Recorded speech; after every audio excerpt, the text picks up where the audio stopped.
Hey guys, welcome to Pat's Bar. A lot of changes have happened since you was last here.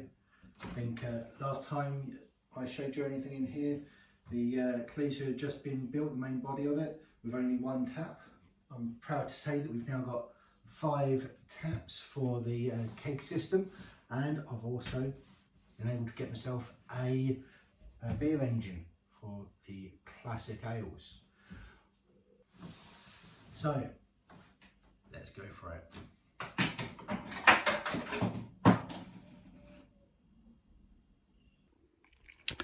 Okay, so let's just give you a bit more of a view of the bar. So here we have it. I think I always said from my original design, something that I was really looking forward to was also being able to stand behind the bar.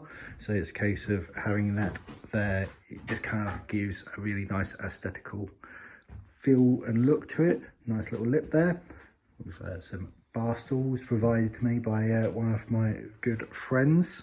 So I'll come on to the beer engine in a moment. So let's pick up where we left off before. So here's the main clunk of the Keezer.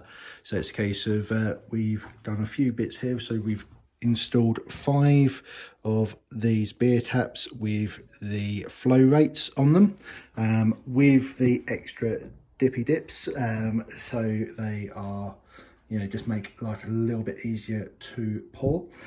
Also with the stainless steel drip trays, which, yep, I did clean them before showing you this video.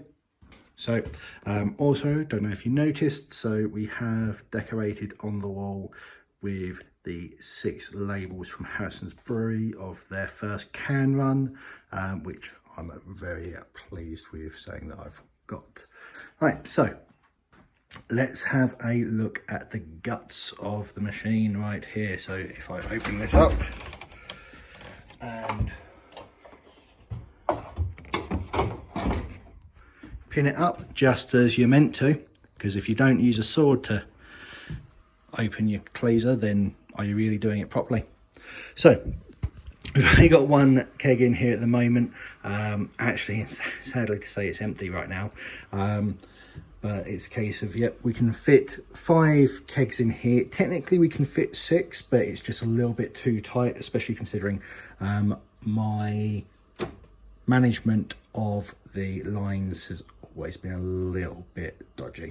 So it's a case of each beer line that we have runs, it's either 6 or 10 feet per beer line. That's based on the calculation of if you're running your beers at 10 psi with regards to your pressure. So that's where I keep my gas cylinder outside the tank.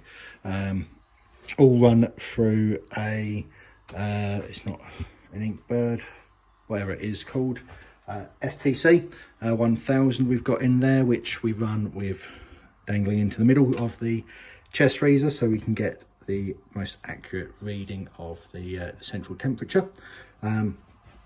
We've got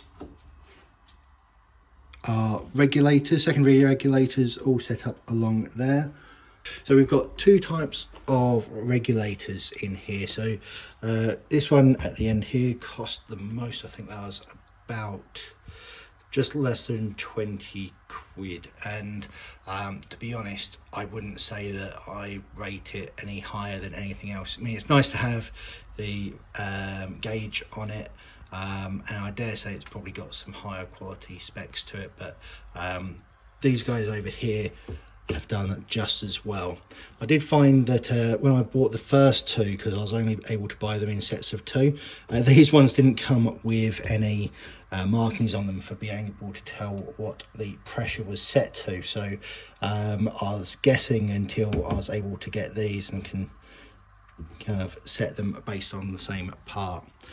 Also in here you can see my beer line cleaner that I have built, so I'll show you that at some point, as well as some bottles of beer that I brewed quite a while ago, probably before I went all grain, so actually I wouldn't touch that. I'll have to clear that out at some point. Also a little bit of Copperberg, just because you know, storage. So normally I keep this running at around 10 degrees. It is actually quite a warm day today, but it's a case of, and obviously we've just opened up, so if we close this, we should get back to temp relatively quickly. Also, I haven't put in place a heating element of my Keezer, so it's a case of ding.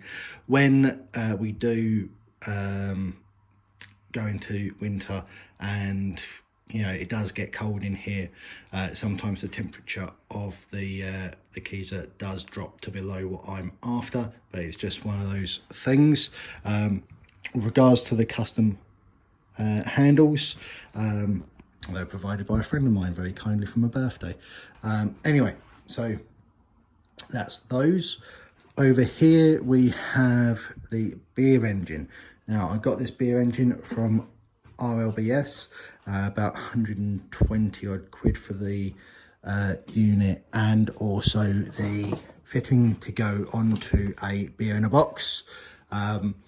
So obviously this one is not refrigerated when I do get it hooked up, which does call for a wanting of a slightly warmer beer during the warmer weather. I'll have to have a good think about it during summer of how I want to do that. It is set up so I could run a cooling line to the beer engine, and maybe that's something that I will do, have a little pump in the chest freezer to get that done.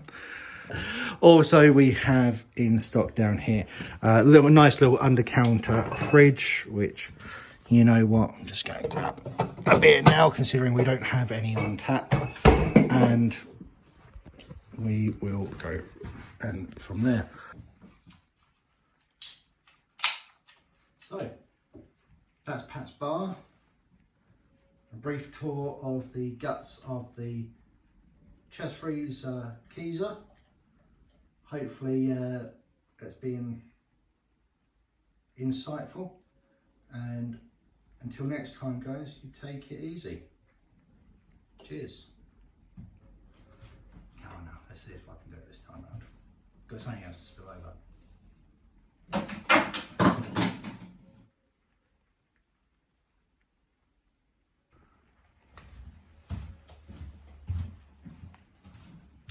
It's not that fucking hard to play, flip these things. It's a case of, one, two. See, when I don't plan on having it in some bloody shot where I'm trying to be suave, sophisticated, it all works, but of course, no. For fuck's sake. Should have poured myself a beer first, this case of, we all know that everyone performs better on a beer.